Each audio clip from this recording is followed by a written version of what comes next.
Have you ever caught yourself talking out loud when you're completely alone, and then wondered, is that actually normal?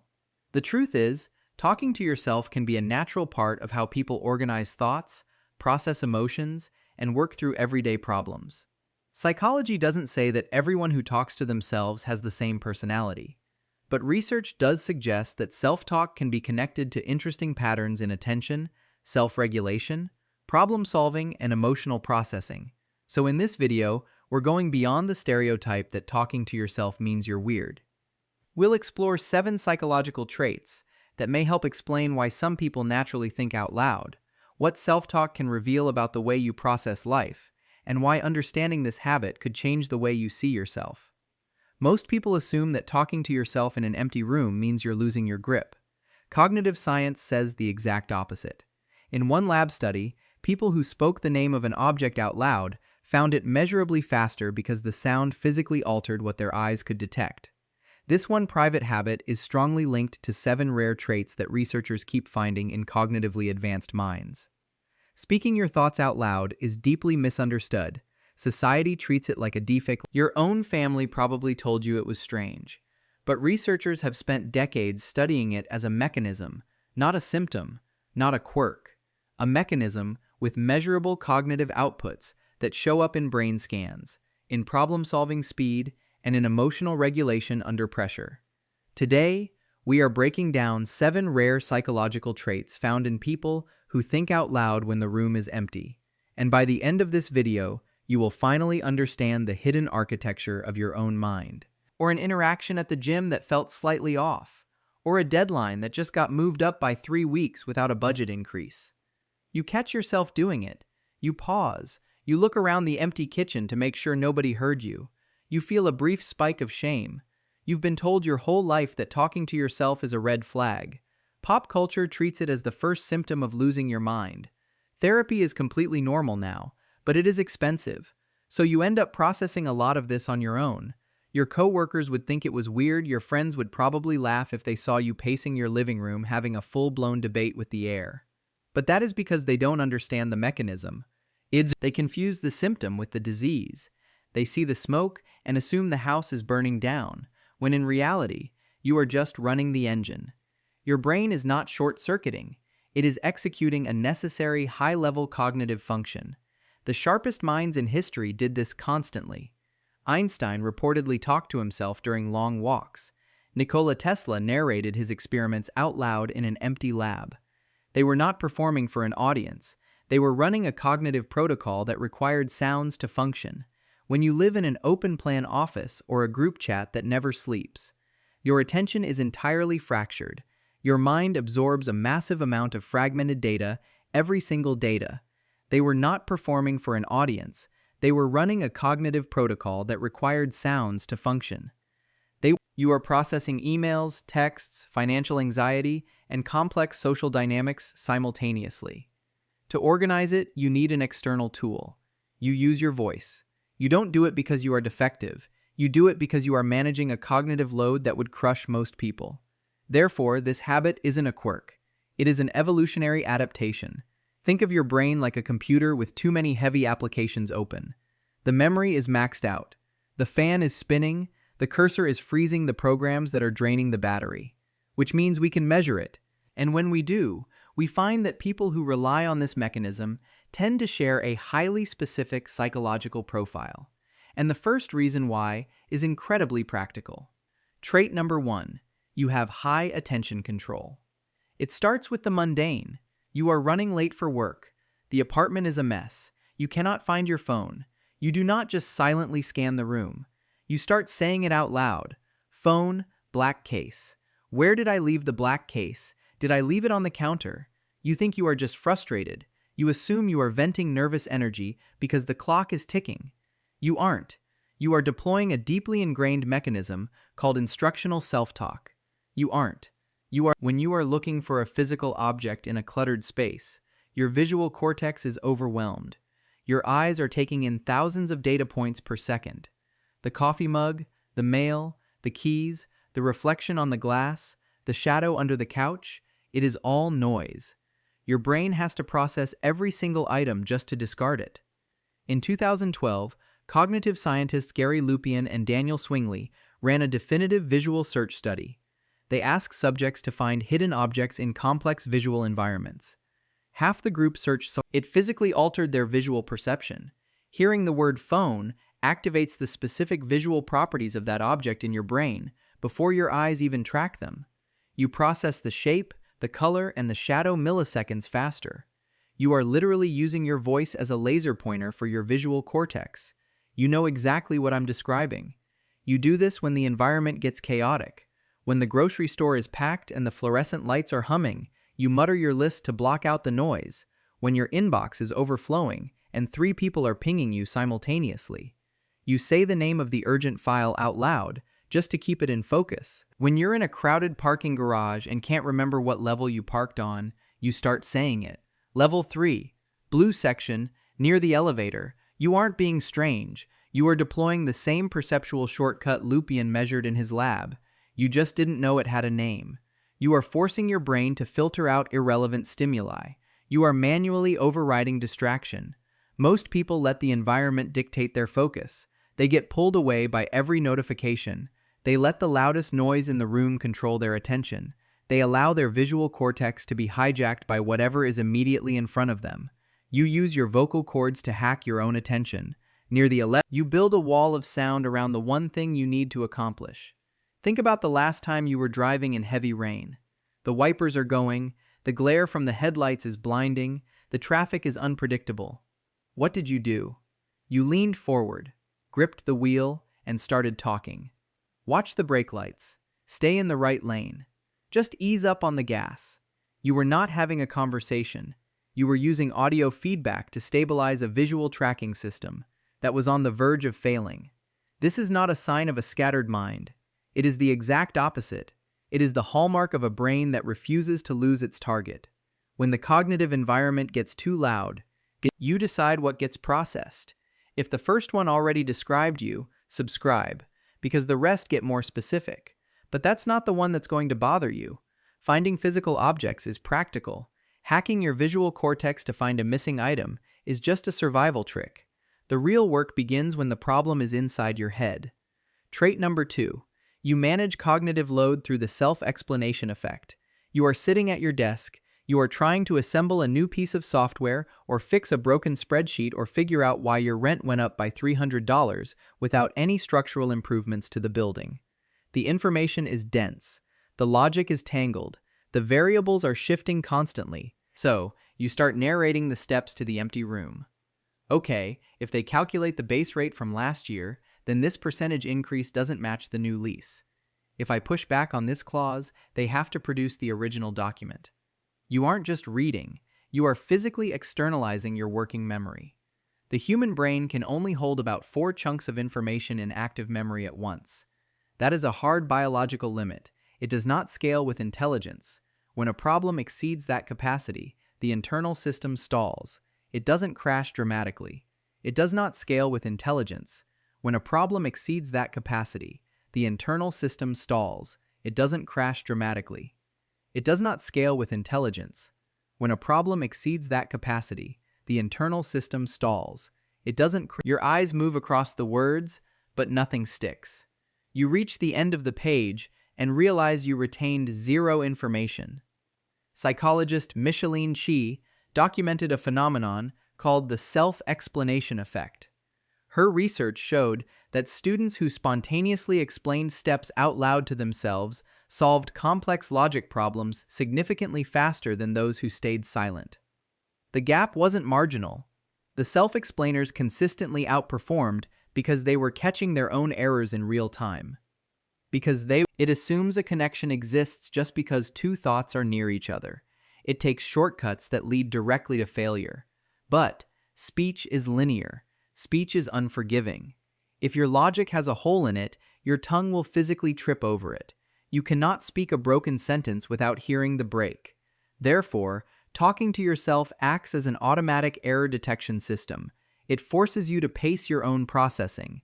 You take a massive, heavy cognitive load and you put it down on the table, where you can look at it, and you do it when you are planning a massive project for remote work.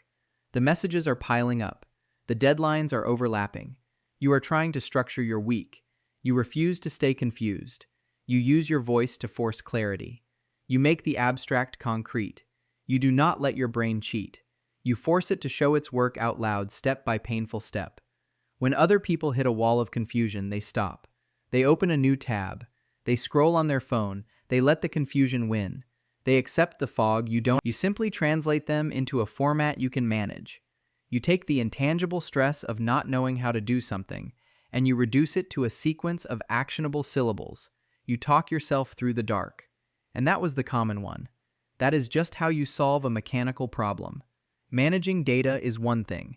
The next one is how you survive yourself. Trait number 3. You possess an elite form of emotional regulation. You just logged off a brutal video call. Or maybe you just read an email implying your department is facing layoffs.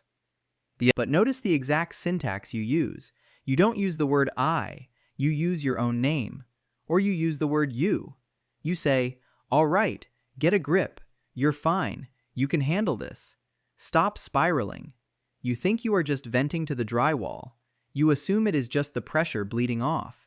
You are actually triggering a biological circuit breaker. It is a documented psychological mechanism called illism. It creates profound psychological distance. Psychologist Ethan Kross at the University of Michigan ran a fascinating study. He put subjects in functional MRI scanners and subjected them to high-stress, deeply personal scenarios. When subjects used first-person pronouns to process the stress, their amygdala lit up instantly. The brain's threat center took over. They were trapped inside the emotion. They felt the panic as a physical weight. But when they shifted to third-person pronouns or used their own names, the threat response shut down in milliseconds. The brain's regulatory networks immediately took over. The prefrontal cortex re-engaged. The shift wasn't gradual, it was binary. First person meant drowning, third person meant dry land. The only variable was the pronoun. Everything else, the scenario, the stakes, the emotional content, stayed exactly the same. By changing one word, you trick your brain into thinking it is giving advice to a friend. And you are always much smarter, much calmer, and much more rational when you are solving someone else's problem. You remove the ego from the equation. You separate the emotion from the event. You pull the camera back. You are doing this constantly. You've done this in the bathroom mirror before a terrible first date from an app. You've done it sitting in your car in the gym parking lot staring at the steering wheel trying to convince yourself to go inside. You've done it after a fight with someone you care about. You walked into the other room, closed the door, and started narrating the situation to yourself in the second person. You didn't plan to do it. You just did. And within 90 seconds, the red haze started to clear. Your breathing slowed. You could suddenly see both sides of the argument, which was impossible 30 seconds earlier when you were still speaking in the first person. You thought you were cracking under pressure. You weren't. You were instinctively deploying a high-level cognitive intervention. You were becoming your own first responder. And it worked. The panic receded. The heart rate dropped. You ran the protocol on yourself. You did not need a therapist in that exact second. You did not need to call a friend to talk you down. You ran the protocol on yourself. You recognized a dangerous spike in your own neurochemistry, and you used your voice to manually lower the temperature. Most people drown in their own anxiety. They let it wash over them. They become the panic. You step outside of it. You talk to the panic like it is an unruly child in the back seat of a car. You tell it to quiet down. If that described you, the next one explains something you've never told anyone. Trait number 4. You have aggressive cognitive flexibility. You are pacing your living room. You are facing a massive decision. Maybe it is about a relationship that isn't quite working, or a job offer in a new city. You are arguing both sides of the outcome out loud, cutting yourself off mid-sentence to offer a rebuttal. If I take the new job, the money is better, but the commute ruins my morning routine. But if I stay, the company is stagnant, and I get trapped. You are playing both the prosecutor and the defense attorney. In cognitive science, this is known as divergent thinking. It is the rare ability to generate multiple opposing solutions to a single prompt without freezing in panic. Silent internal thinking inevitably traps you in the same familiar mental grooves. Confirmation bias takes over rapidly, in silence. You have to physically get up, Walk to the other side of the board and look at the pieces from the enemy's perspective to see your own blind spots. Most people cannot tolerate cognitive dissonance. They want a simple binary answer immediately. They choose the path of least resistance just to end the discomfort of not knowing. They rush the decision because holding two opposing ideas in their head physically hurts. You see this everywhere. Someone gets a job offer and decides within 48 hours, not because the offer was clear, but because the ambiguity was unbearable. Someone ends a relationship on a Tuesday night because they couldn't stand one more week of not knowing where it was going. But you stretch the dissonance out. You force yourself to articulate the counterargument. You poke holes in your own preferences. You hold both conclusions in the air at the same time and refuse to let either one land until the evidence forces a winner. You aren't indecisive. You are actively stress testing reality. You are hunting for the flaw in your own logic before the real world finds it for you. You do not let yourself get away with weak arguments. You demand evidence from yourself. If you say a risk is worth taking, your external voice wants to downside spelled out in full. You are running a constant, rigorous audit on your own life choices. You use your voice to break the echo chamber of your own head. You refuse to let your biases dictate your future. When you talk out loud, you force your brain to defend its own assertions. If the defense is weak, you discard the idea. You are ruthless with your own opinions. And that was the version most people can at least relate to. The next one, they can't. Trait number 5, you operate with constant reflective awareness. You ask out loud, why am I even trying to prove this? In that exact second, your mind splits in two.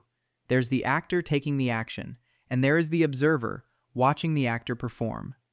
Developmental psychologist Lev Vygotsky theorized that children use private speech to navigate the physical world. They talk themselves through stacking blocks, crossing a room, solving a puzzle. Eventually, that speech internalizes into silent thought. But for you, that private speech remains a fully operational metacognitive mirror. It never went quiet, it just went private. Metacognition is simply thinking about your own thinking. It is the ability to step outside of your immediate emotional state and audit your own software. Most adults spend 0 hours a week evaluating the structural integrity of their own thoughts. They just act. They feel anger and they send the text. They feel fear and they cancel the plan. They do not investigate the architecture of their own reactions. But you interrupt the circuit. You evaluate your own motives in real time, which means you can never truly lie to yourself for very long. When you mess up, the observer knows. When you act out of ego, the observer calls it out. When you make a decision based on fear, you carry a level of accountability that nobody else enforces on you. It separates you from the people around you. They are living on autopilot. You are manually driving the machine. It requires a tremendous amount of energy, but it makes you entirely immune to manipulation because nobody can tell you a lie about yourself that you haven't already investigated. Nobody can point out a flaw that you haven't already mapped out and spoken aloud in an empty room. You have already prosecuted your own failures. You have already cross-examined. It means you are hyper-aware of your own hypocrisy. When your actions do not match your values, the observer does not let you sleep. You will lie in bed at 2 o'clock in the morning replaying a moment where you were dishonest, or lazy, or unkind, and you will narrate it back to yourself until you understand exactly why you did it. But that isn't the one that keeps you up at night. Trait number 6. You are driven by autonomous motivation. A coworker asks how you're handling a quiet firing situation at work. You realize in that moment that you haven't asked anyone for advice. But you didn't crowdsource the solution in a group text. You didn't ask your parents what they thought. You didn't even Google it. You just pace your apartment and talk through the options until one of them stopped falling apart under scrutiny. In self-determination theory, psychologists Edward Deci and Richard Ryan separate motivation into controlled and autonomous categories. Controlled motivation requires external pressure, rewards, or social approval. Autonomous motivation requires external pressure, rewards, or social approval. Your internal logic is louder than their opinions. When you build the habit of arguing with yourself, you stop needing the world to tell you who you are. You trust your own process to reach the correct conclusion. You are perfectly fine with people. You go to work, you pay your rent, you smile at the barista. But at your core, your validation loop is entirely closed. You are your own primary advisor. You listen to external feedback, but you process it through your own internal machinery. If the crowd says to panic, but your externalized logic says you are safe, you do not panic. If everyone around you is celebrating a decision that your self-talk already identified as flaws, you don't celebrating a decision that your self-talk already identified as flaws. You don't celebrate. You are insulated from the hysteria of the group. You have built a standalone server. You do not require a network connection to function. This doesn't mean you ignore other people. It means you run their input through your own compiler before you execute it. When everyone else is running around trying to figure out what the socially acceptable response is to a crisis, you are pacing in your kitchen, talking to yourself, mapping out the actual physics of the problem. You are less interested in how people feel about the situation. You take full ownership of the outcome, so you take full ownership of the decision. Comment the number of the first one that you. If that described you, the final trait explains why you can never just turn it off. Trait number 7. You possess a massive need for cognition. The day is over, the work is done, the laptop is shut, you are lying in bed, staring at the ceiling, and you are whispering to yourself about a logistical system at work that could be 10% more efficient. Or you are deconstructing a conversation you had 6 months ago, remapping the logic to see exactly where the communication broke down. Not because it matters anymore, not because you are holding a grudge, because you still don't understand it, and you can't leave it alone. The unsolved problem is louder than the silence. People would tell you this is anxiety. It isn't. It is a measurable psychological drive called the need for cognition. Psychologists John Cacioppo and Richard Petty define this as the tendency to engage in and enjoy effortful cognitive endeavors. The key word is enjoy. You are not torturing yourself. You are scratching an itch that never fully goes away. You are actively, systematically evolving your own operating system. You treat your own life as a relentless, unforgiving feedback loop. Every mistake is just data. Every interaction is just a variable to be optimized. You don't do this because you hate yourself. You do this because your drive for mastery is constant. You are continually rewriting the code of your own behavior. When a patch fails, you don't roll back to an older version. You write a better one. It is an isolating process. Nobody else sees the work you put in. They don't see the hours you spend pacing, dismantling your own assumptions, breaking down your own ego.